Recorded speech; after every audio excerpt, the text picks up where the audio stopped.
RBI banks पर कई तरह के प्रतिबंध लगा सकता है।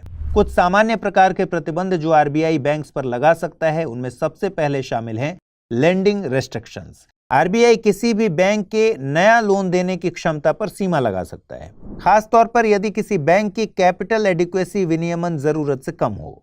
यह अक्सर पीसीए यानी प्रॉम्प्ट करेक्टिव एक्शन फ्रेमवर्क का हिस्सा होता है।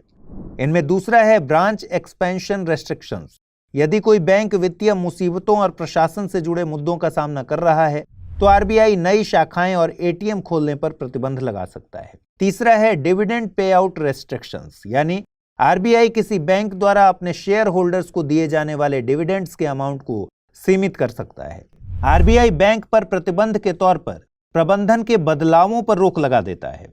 गंभीर प्रशासन और प्रबंधन के मसलों पर आरबीआई सीईओज और डायरेक्टर्स जैसे प्रमुख मैनेजमेंट पर्सनल की नियुक्ति पर रोक लगा देता है।